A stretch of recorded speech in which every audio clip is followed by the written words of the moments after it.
Bonjour mes chers élèves, voilà j'arrive à l'objectif concernant le genre littéraire de l'œuvre Le Chevalier double de Théophile Gautier.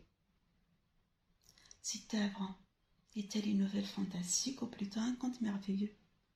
Pour le faire, nous allons nous baser sur la lecture du dernier passage, le passage qui correspond à la situation finale de notre œuvre, le dernier passage. Au lexipit, si vous voulez. Alors avant de le faire, on doit signaler tout d'abord que le mot conte et le mot nouvelle au XIXe siècle, le contexte de l'œuvre, ces deux mots étaient interchangeables. On utilisait l'un ou l'autre pour désigner deux genres tout à fait différents. La preuve, c'est que les nouvelles de Guy de Maupassant ont été publiées sous recueil de contes, les contes de la Bécasse, comme exemple.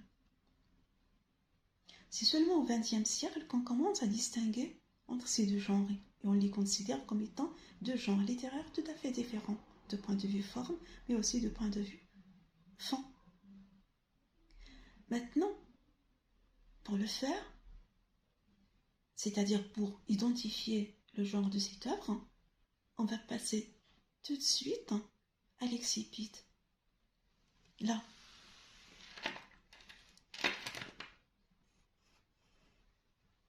à ce niveau, nous avons la leçon de morale ou bien la moralité. Alors on sait très bien que dans la nouvelle fantastique, on ne parle pas d'une leçon de morale.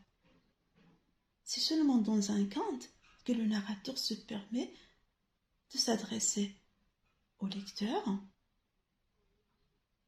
pour lui donner une série de leçons de vie.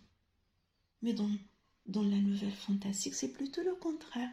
Dans la nouvelle fantastique, on termine l'excipit par une question, sinon par un point d'exclamation, qui traduisent tout simplement l'attitude du lecteur qui n'arrive pas à interpréter de manière rationnelle le trouble ou le malaise qu'il a vécu à travers les événements racontés par le personnage principal.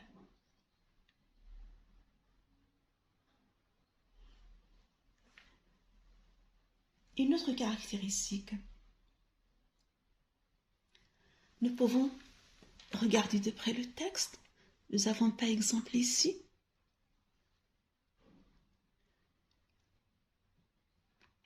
il n'y avait plus que la verte, la rouge avait disparu. Brinda toute heureuse de ce prodige. Nous avons également le violet de broc en cerise d'aise. Nous avons aussi l'ombre d'Edwige est toute joyeuse.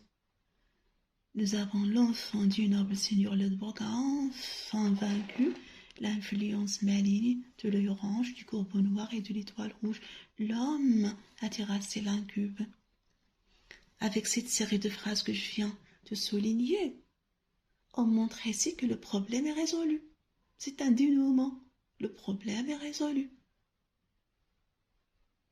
Le chevalier à l'étoile verte s'est débarrassé de son incube et s'est débarrassé de son incube, de son double, du chevalier à l'étoile rouge. L'homme a terrassé l'incube. Donc, dans une nouvelle fantastique, le problème n'est jamais résolu. On termine l'excipit par une interrogation, sinon une exclamation, qui traduisent un malaise, qui traduisent un doute vis-à-vis des événements racontés par le narrateur ou vécus par le personnage principal ou bien le héros. Plus que ça, le héros lui-même est toujours présenté comme étant un homme ordinaire, c'est vrai, confronté à un phénomène surnaturel, comme c'est le cas chez nous dans le chevalier double. Mais la fin, ou à la fin du passage, ou à la fin du récit, il doit être présenté comme victime de ces éléments surnaturels et non pas vainqueur de son aventure. C'est seulement dans le conte merveilleux qu'on présente un héros aventurier, un héros vainqueur de sa propre aventure. Maintenant, si on veut récapituler, je peux dire que dans le texte du Chevalier double, nous avons plutôt deux genres dans un seul genre. Le fait de commencer la situation d'Olive de manière ordinaire, et puis après, on voit apparaître des éléments d'ordre surnaturel dans l'histoire, ça nous rapproche de la nouvelle fantastique. Mais si on voit de près, on verra que les caractéristiques propres à ce conte, je dirais à cette œuvre, s'apparentent beaucoup plus au conte merveilleux. Tout d'abord, nous avons les thèmes racontés dans l'œuvre. Il y a le thème du double, la dualité de l'être. Nous avons le démon, nous avons le spectre. Pour ce qui est du cadre spatio-temporel, nous avons par exemple pour l'espace, on a des châteaux, le château de Lodbrok, on a la forêt parcourue par Olive dans son premier voyage, nous avons la tempête, ou les tempêtes déchaînées, mais nous avons également une Norvège qui est plus ou moins utopique, c'est pas une Norvège réelle à 100%. Pour ce qui est du temps, ce texte reste quand même anachronique parce que c'est un cas intemporel.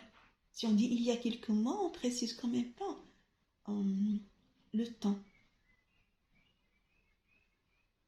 Une autre caractéristique, voyons de près juste la scène du combat entre les deux chevaliers, le chevalier à l'étoile rouge et le chevalier à l'étoile verte.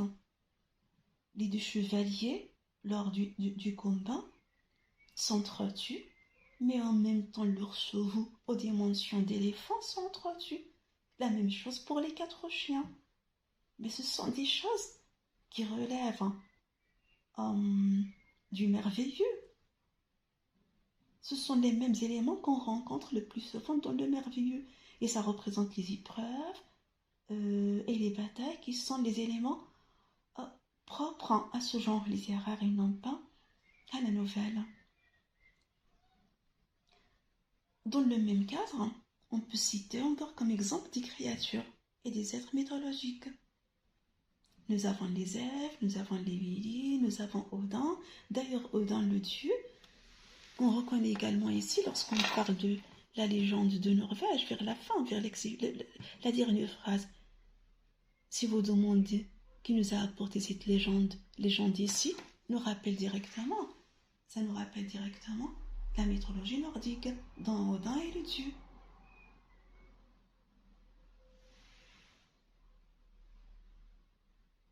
Voilà. Donc, si on veut récapituler, je peux dire que notre texte, de point de vue genre littéraire, se rapproche beaucoup plus d'un conte merveilleux et non pas d'une nouvelle fantastique. Voilà, j'arrive à la fin.